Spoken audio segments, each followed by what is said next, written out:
Better with no microphone? Or microphone?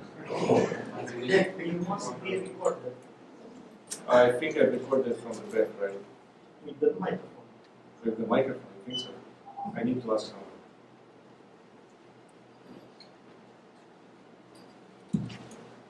Okay.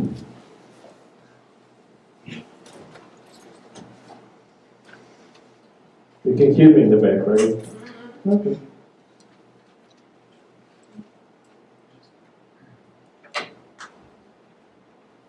So while we're waiting for less punctual colleagues to come, I got a story about it. I'm speaking about the 5 solutions through quite a diverse region. Once I was in Georgia, this country of Georgia. And there was an event similar like that, and I'm coming, I'm late a bit for the presentation. My friend was late 2 minutes, I was in the Russian. And I'm coming, nobody in the room, even no organizer. Okay, what is happening? What is going on? Wrong room, something. I was panicking because I'm a speaker, I need to tell something. Okay? And then the organizer guy, actually not the major one, secondary one, is slowly coming and saying, okay, what is going on? Saying, no, better relax, Asha. In Georgia, we live in the GMT time zone. What? Because Georgia is on the east, why GMT time zone? He said, relax, it's a Georgia maybe time. And indeed, after 20, 25 minutes, they start to show up. We conducted quite a good workshop, but yeah. Story about punctuality, moving to the east is a bit not that solid.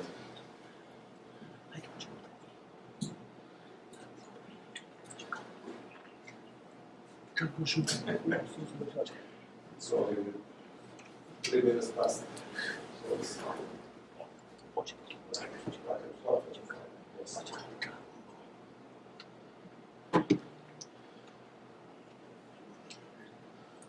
Actually, with my colleague Flavia, she's in the back, we got a boss.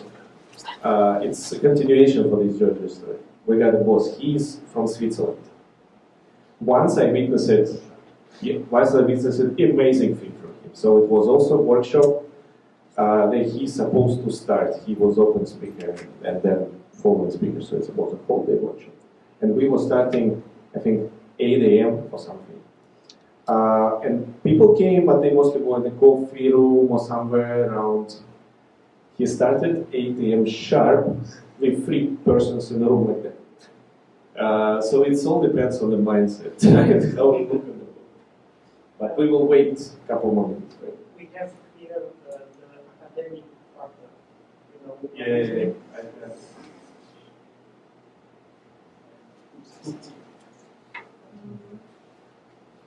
Yeah, but that is not applied for the teacher.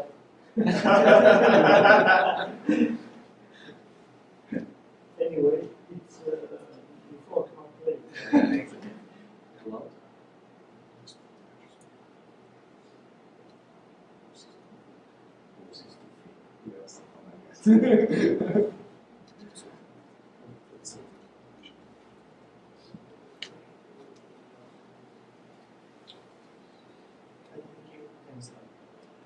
I think so too, but maybe someone else is not. But I will start. As I'm the last guy for the day, right? Exactly. So yeah, the pressure is here. So many things to come. I'll talk about the 5. I'll talk about the 5. What we do primarily in security. It's definitely IT, not physical security. Yeah, my name is Alexander. I'm from Croatia. One friend of mine said yesterday that knowing that I'm going to Timisoara, saying, you know that it's actually closer to Zagreb than it's Timisoara, far away from the Bucharest. So it's interesting. But I still fly here. Still fly. But not really far. Yeah. Still not speaking Romanian quite good, so you should guys hear my Slavic accent English thing. So let's roll. Too fast. Does anybody heard about the 5 before? Okay, first hand, get the prize. I told you, right? It's going to be interesting. It's the last presentation of the day. Good. So not so many of you. It's actually good. But you probably heard about Gartner, right? Gartner is something that we kind of know. So, and I decided to use this way to explain what we're actually doing, where we are, and what is it about. So Gartner calls thing what we operate in cybersecurity mesh architecture. Is it clear enough? Come on, no, nobody can understand. But it's about cybersecurity. What we know cybersecurity is famous for, it's number of different vendors. We got ton of solutions. You probably got antiviruses, firewalls, data leakage prevention systems. I know only half of the abbreviations here. It was not my task to learn them all. But what we can do, and why the human brain is good, we can systemize. Systemization is the key. With this thing, we more or less explain what the hell is going on. Let's start with the common knowledge. What is the security in IT? Then we see the first, probably you did it as I am, antivirus, right? Endpoint security. So we controlling what is happening on the user's machine, or you trying to understand what is happening with your machine. Good. So this is endpoint security. This is not verified. Then we have a network security, firewall. Everybody knows what a firewall does. I expect yes. No prize for that. So firewalls, network security, good.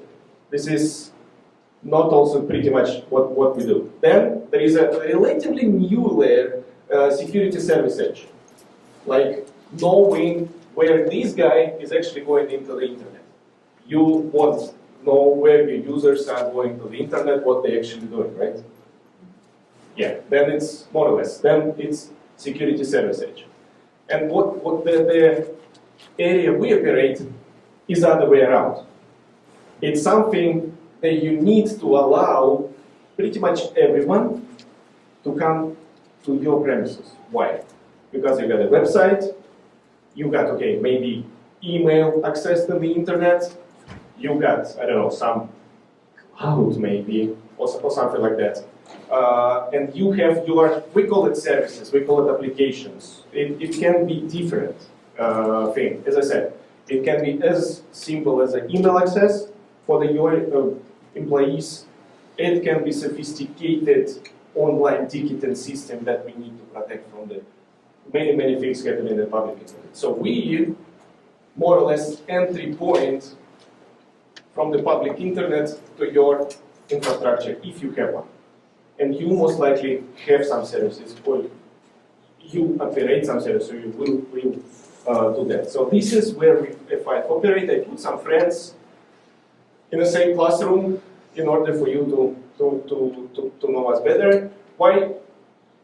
Maybe Cloudflare is more familiar as a brand. They use freemium. We are not so keen about communism. I'm not sure we are selling licenses. But we are extremely old in this market. We are 20 plus years doing the things, protecting the most popular websites, applications, infrastructures, and the data centers of this world. It's the top 20,000 customers, worldwide government, financial service providers, they use it. So this is kind of high-end solution for the covering different kind of tasks. And what are these things are? What applications? What are the risks? And what we're trying to protect? This is what I'm going to talk for the following. I hope to do it short. But I got around. I will not tell you how many slides. So applications. Easy to picture yourself not a website today, but a mobile application. Huge secret that not everybody knows, that behind this, technically, it's still web application. It's still a website, kind of. It's user HTTP. But technology diversity is quite huge today. So you start as a developing your own application, or paying money to the local developing firm, deploying in your data center, or maybe starting in the cloud. Then you need to manage the load. Then there is some edge locations. What is edge computing? Meaning, in our terms, McDonald's, everybody knows McDonald's, right? You saw the kiosk for the self-ordering. This is edge application. So you need to host application in many locations and manage it at the same time. And we need to manage this thing effectively, no matter how it's going to work. Excuse me, my bad. No matter how it's actually connected.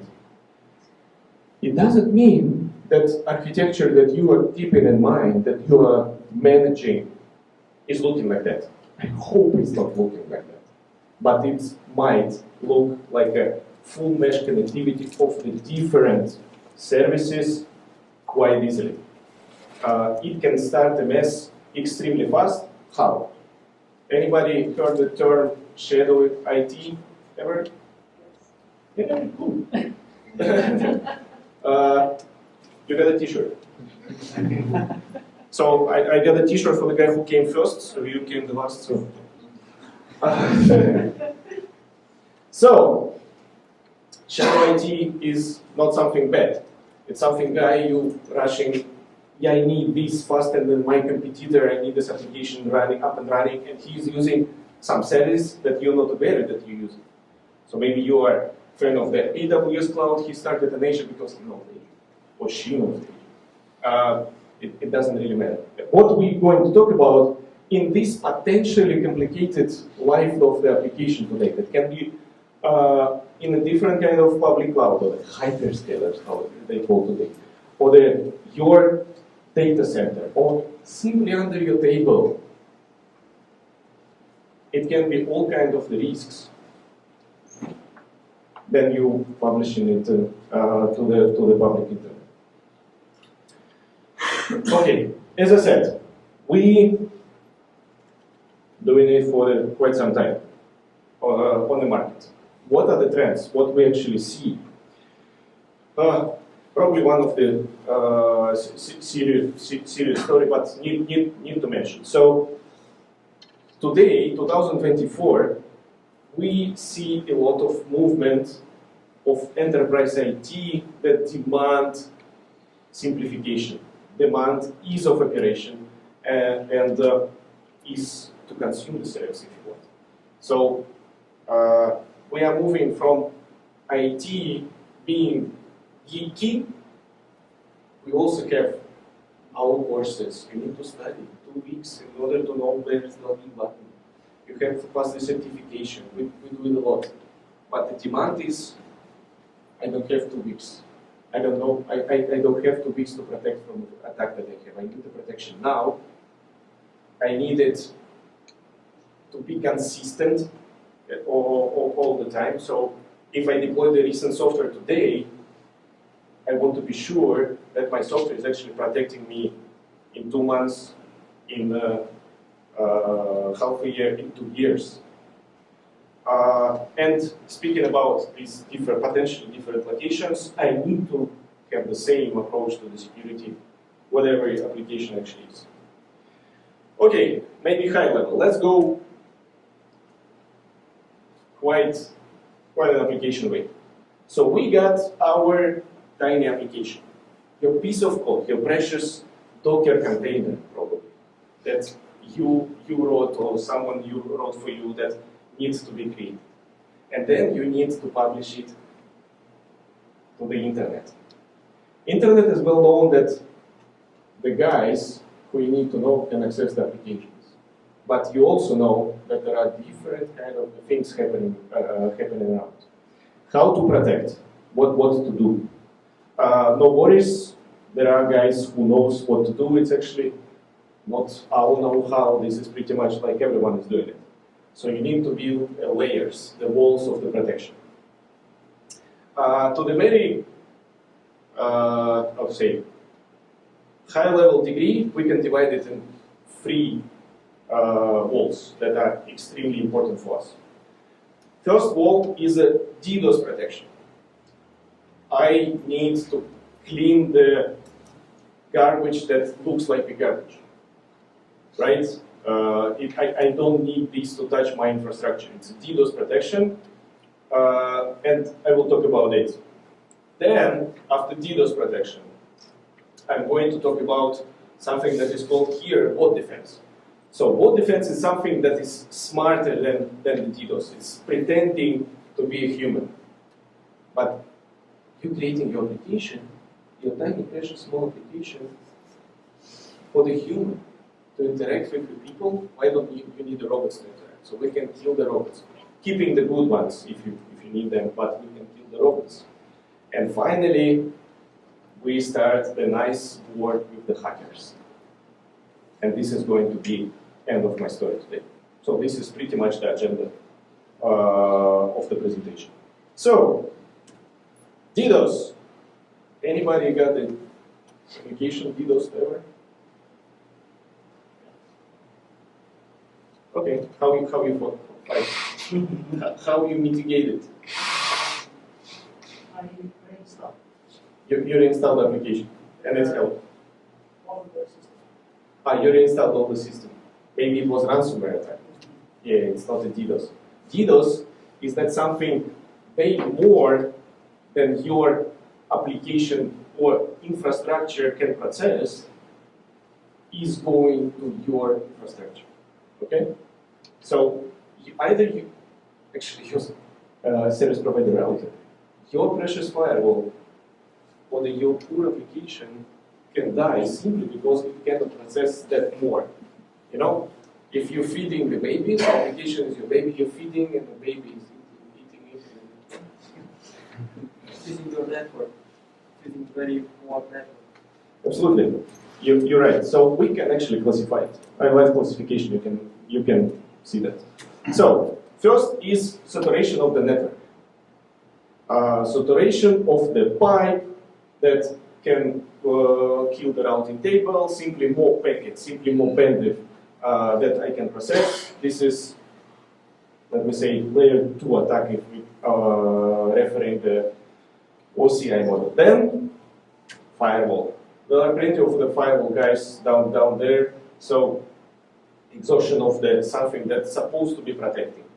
For once you're thinking, okay, maybe I don't have a firewall, you probably have your router, your NAT device that is edge gateway to the internet is actually acting as a firewall always. You get a session table, it can be done. And finally, it's not only network. It can be application side thing. So someone is bombarding my application with the sophisticated request that it's heavy for me to process. For example, Database. yeah, search requests.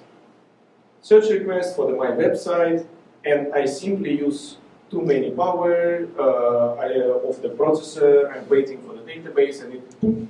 Now it's not broken. It simply cannot eat more. There is a solution for that. Actually, just as a type of the DDoS attacks, it can be layered as well. So for the things that is happening on the networking layer, there is a rule of thumb. You need to put the protection as closer to the source of attack as possible. Why? Because let's say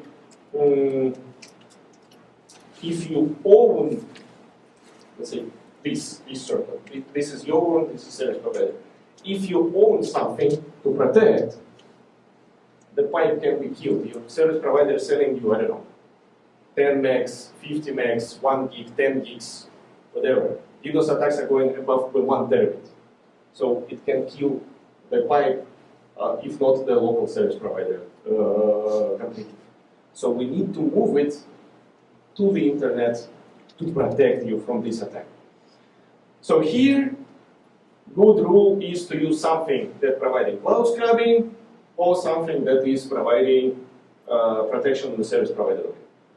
If service provider got this as a service, this is good. Cloud scrubbing is even better because they usually have a huge network, multi-terabit network that can absorb this attack.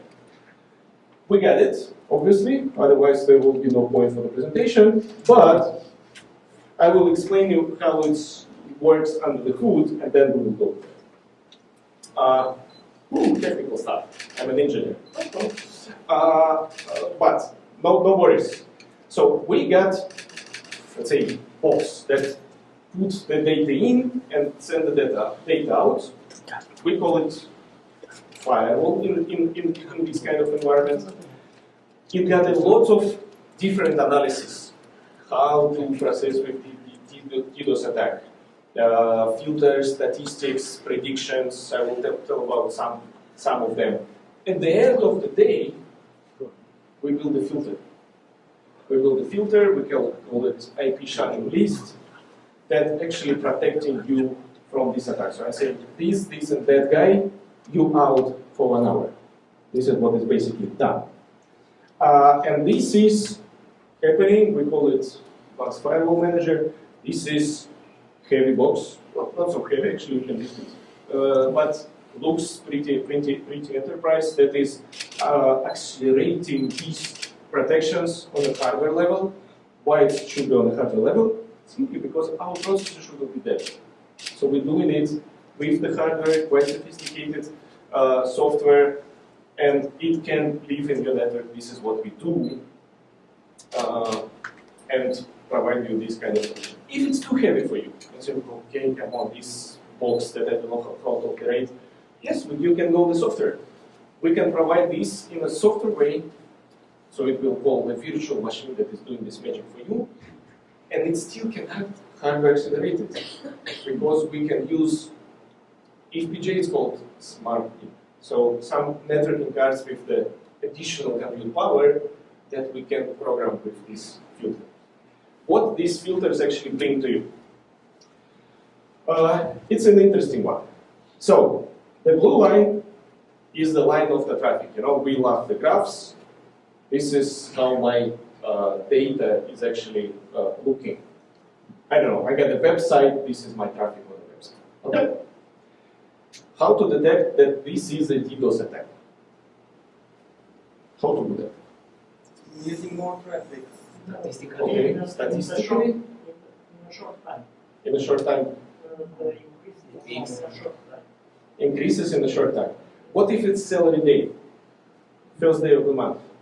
And everybody, I don't know, wants to buy my sneakers because they got money now. Is it a DDoS attack? I don't know. So, let me tell you this story. Most of the solutions, actually most of them even today, they started from this thing. They said, okay, you should know your historical average. Come on, we're humans, we're smart. We look on the graph 1 year back and say, okay, maximum was 10 megabits, then my historical is 10 megabits. You put this as a detection rate, you add a bit more, you set everything a bit more, we call it mitigation rate, kill it. We work like this, we call it fully manual. So everything that is above this line is going to be killed. So you define it solid with the nails. What is way more interesting is automatic. You said statistically, you said based on the short-term increases and everything. I know, because you are smart and we in IT. So we do that. Due to some calculations, weekly, daily, hourly, we kind of expect the traffic, what should come. So kind of, this is yellow line is our expectation of the normal traffic. If we go above, we detect. Okay? It's only detection. So you will have alert on your configured methods, SNMP trap, log record, email, SMS, or even the call from our SOC, whatever, but nothing is killed yet. Maybe it's really increased the demand that you cannot anticipate. And we have a mitigation. Mitigation layer is actually calculated based on the health of the application. Until our solution is fine, the server we are running or our box, until your application is not sending the resends, errors, is still responding, why we need to kill the traffic? Everything is looking fine. So we said the mitigation rate is higher.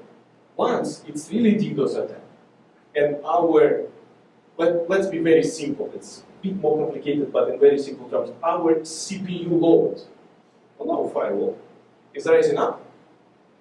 This layer is going down. And as soon as they interconnect, I think we get the graphics. This is going to be smart. But how do you know which one to inject? God will find out. Yeah, but this is common in the DDoS protection. But for you, we got better. You said, okay, which to reject. So we learned it for you. We learned it for you. We create the signature, what is not okay. And based on the stress, we detect if there is a stress, and then we kill according to this signature. Let me show how it works. It's actually a lot of math. So the traffic, I hope someone learned basic networking before. Traffic consists of the different, we call it predicates. So we can take the packets or the session and calculate what are the headers, what are the distribution of IP addresses, ports, whatsoever, and we can create a normal model of the traffic. I steal from the application side. At this point, I don't care.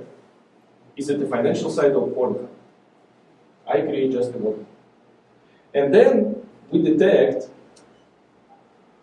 that something is wrong because the stress went high, and I'm trying to detect how this is actually differs, how the traffic is different from the normal. And based on that, I can create signature that is actually showing this difference.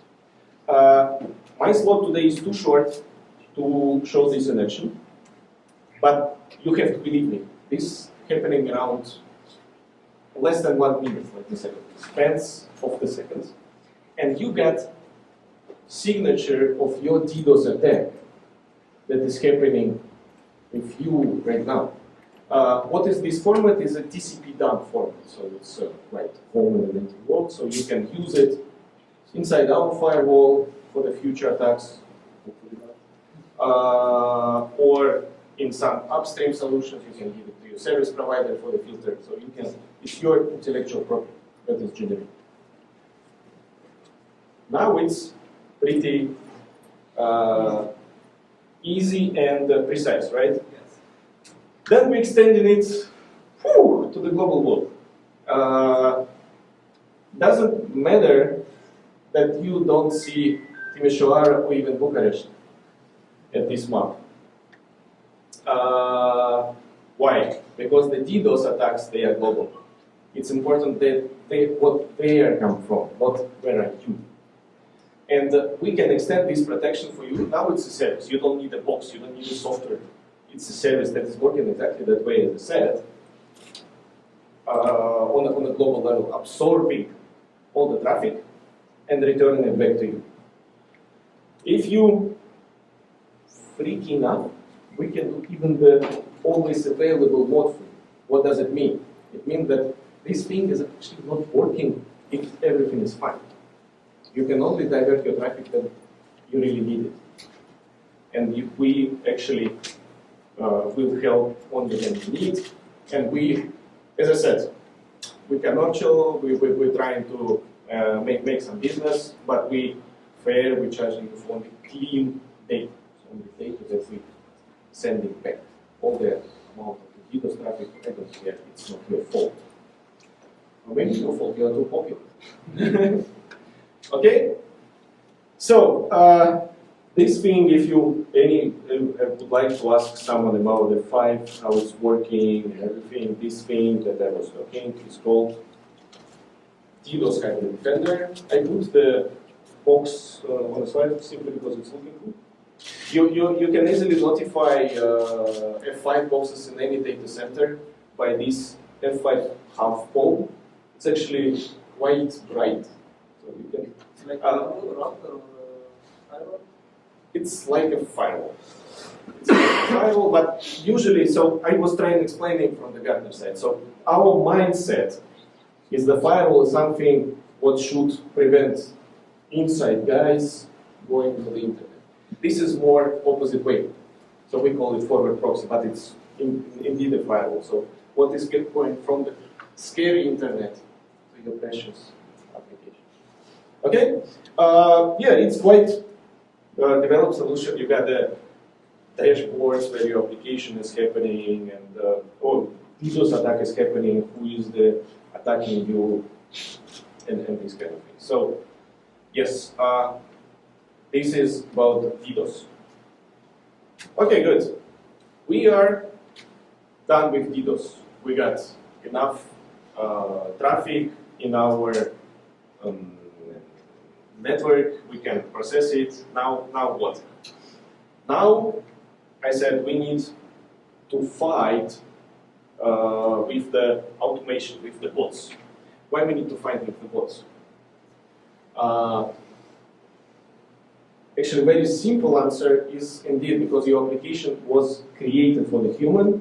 We need human to interact, and this is actually about what I'm going to tell in a couple of slides, a couple of sentences.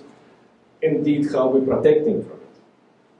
But why you shouldn't allow the robot? Because the robot is there for the reason. Robot Using some data that are not here is you. Oh, that's it. Thank you. I think I got only one left. But be active, fight for that. So, they created for the reason. If you are a web shop, they scanning your prices. If you got a bonus program, they spending your bonus points instead of the loyal customers. They can sniff around with credential stuffing, trying to pretend they are normal humans. And all the different kind of, not a brute force attack, but kind of fraudster way. Bots are, what kind of attack? That attacks that are using bots, they are not interested in hacking your website. They're interested to use it in their favor. Okay? block other users to use Block other users, win the prize games, and these kind of things. Fighting with the bot is actually not easy task. If you do it manually, you will always be one step behind because someone, it actually might be your colleague. So look on that.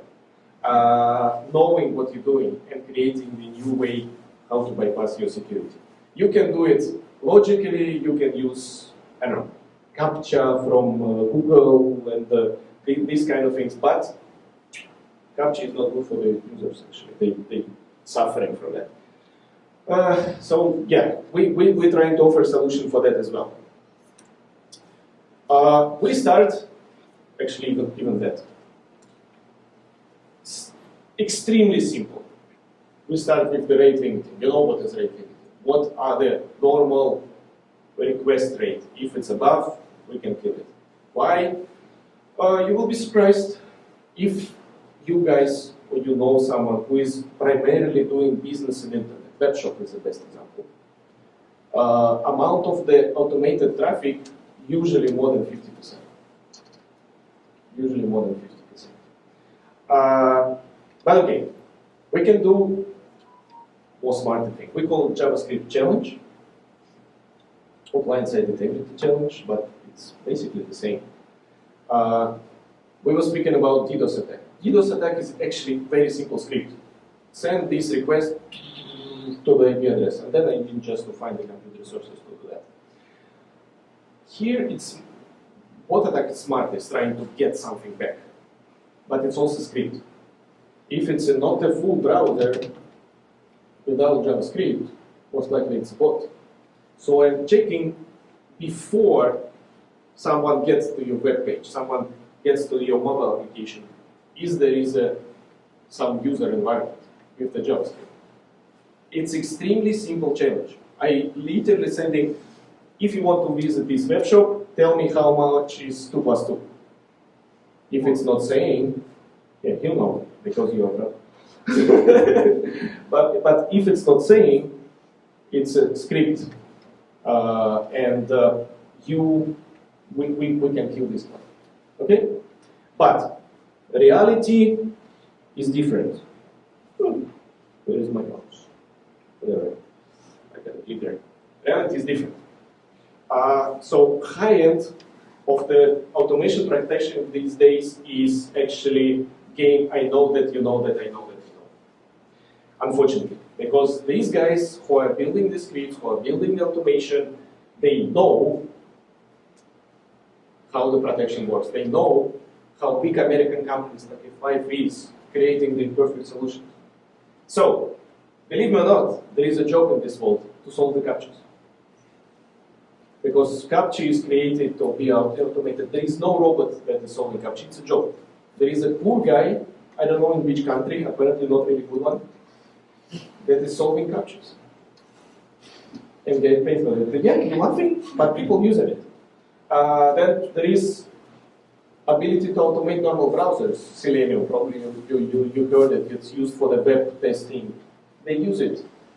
They're so smart that we track at some point how the mouse is moved, or how often is clicking happening. If it's happening in every millisecond, okay, sorry. So they randomize the movement, randomize the places they click the button. They even misclicks. Okay? So how to find that? I also don't know. So what we did? They are mistaken. What we did? It's actually a pretty interesting solution. I think it's still one of the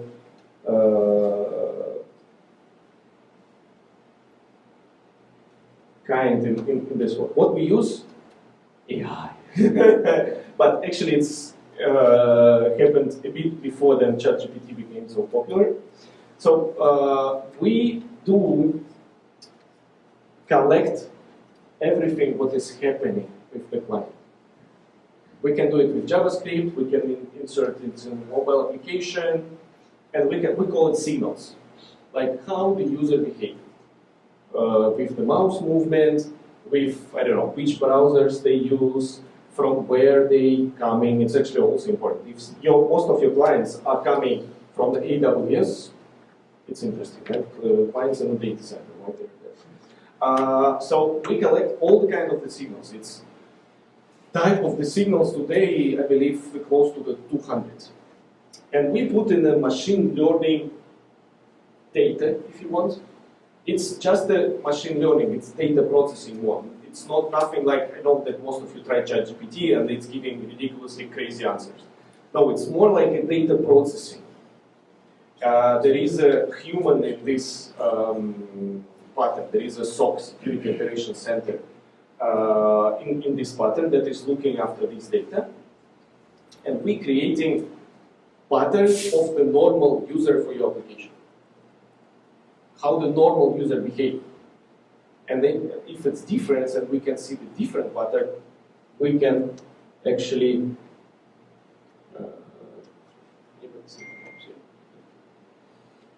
we can actually heal it from the pattern. So what is on this graph is some kind of graphical representation. The green one is the normal users, you know, day, night, day, night, day, night.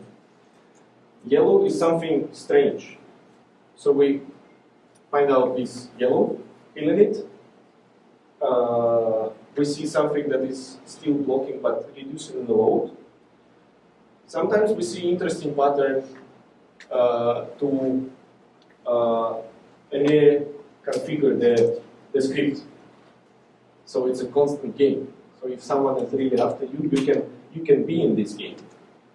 And this is how actually you want to see that. So human traffic and the bots traffic that we detected. for you. This thing doesn't require you any specific firewall box with the shiny red ball. You can apply it basically where you are. You can apply it just from our cloud. You can use AWS, Azure, Cloudflare, whatever. You can integrate and get these signals from your clients and process in our cloud. So there is no traffic, it's actually metadata, like these signals that we get. Okay, so this was the bot protection. Moving on, because otherwise organizers are going to kill me for taking the time. Final part, fighting with the hackers. Ooh, scary ones. Actually, most of the efforts today in the bots. But still, to be honest, I need to kill everything possible. So crazy guy that is knowing some hidden doors. So for the hackers, traditionally, system that is killing it, all the web application file, WAF. Anybody heard of WAF before? No prize for the first hand. But today, you need to learn the new term. It's now called WAAP, because Gartner wanted. Web application and API protection. Okay? So, WAAP. Whatever. We will still call it WAAP actually, as a product. What it does, how the web application firewall actually works. Pretty much as a normal firewall, but not on the network level, on HTTP request level. So we're taking every request and seeing, is it looking good? Is it according to the policy? Does this URL exist? Is this parameter that should contain the last name doesn't have the credit card number? Or something like that. Or is there a signs of attack that is well known? If it's okay, we forward link down to the application processor, get the response to the user, everything is fine. If it's not good, then we block it. Actually, to this advanced WAF thing, we put all the protections we have. So everything what I'm talking about is actually one solution and one software or the hardware thing, depending of your maturity level.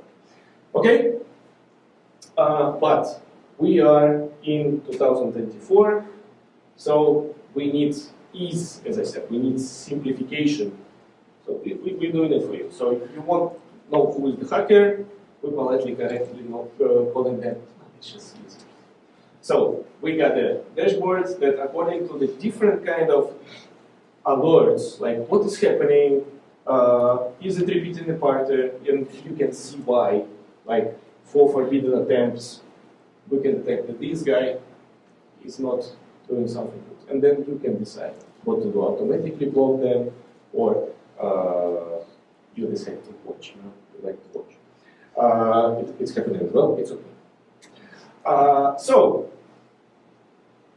at the end of the day, this system allows you comprehensive view on the security posture of what is happening in your application. Actually, in traffic posture as well, but this is out of it. So security posture. So we can see by these web security events, bot events, events with API, I'll talk about it later, what is happening with your application, where attacks are coming from.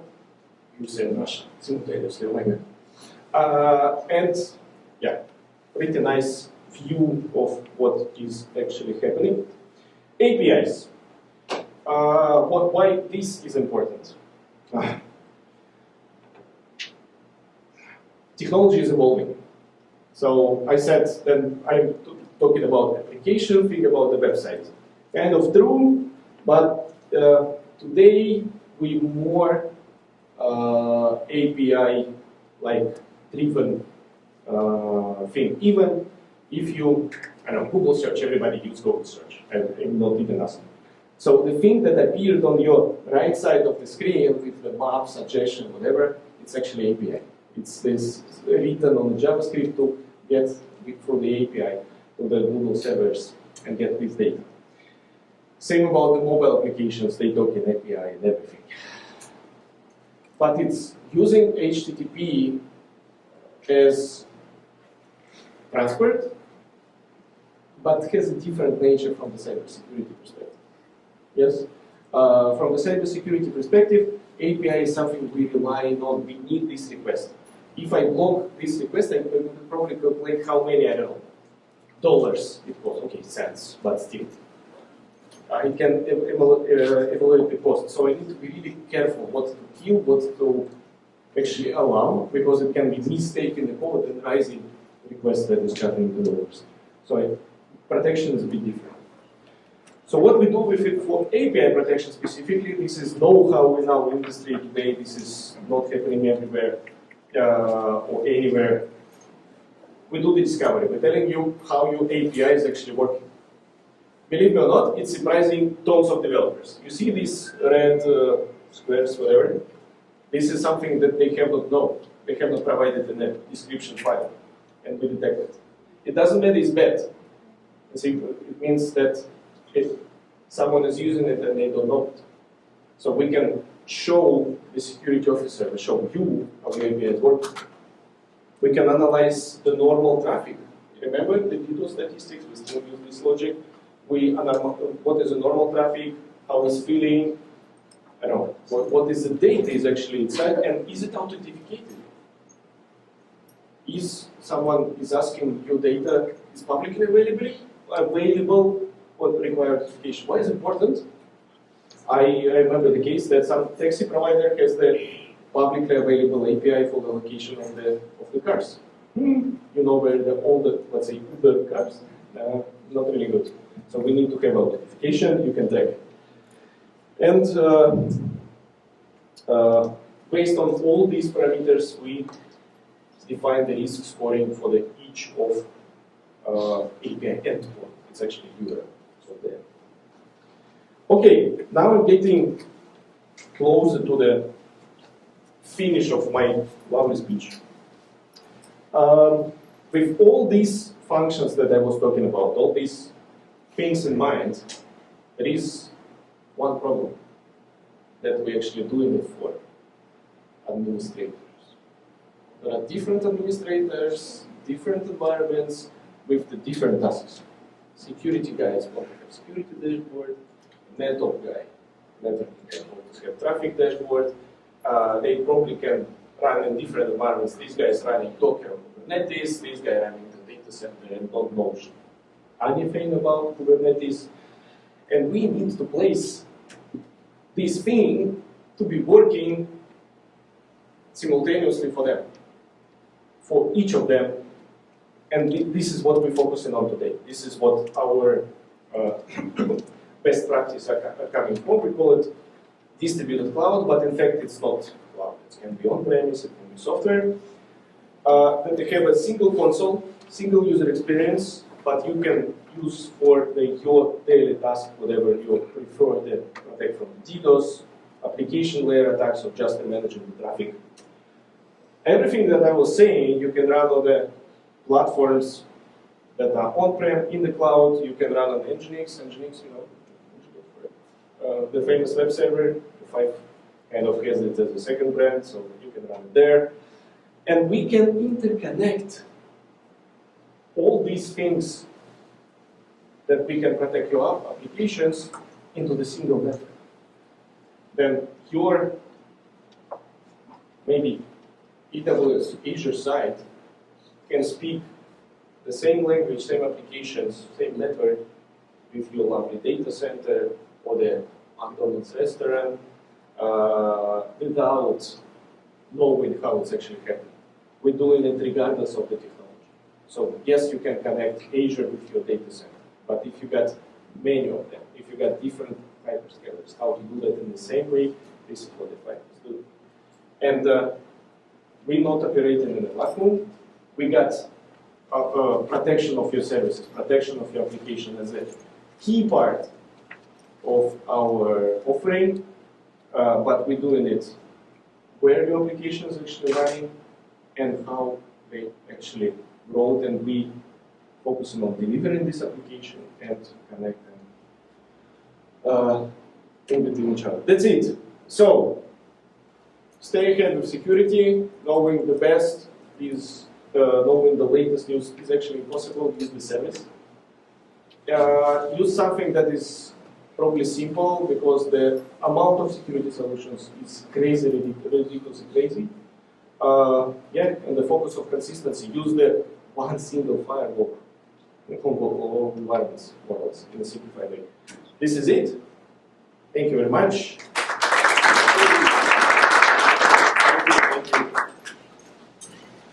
Now we can.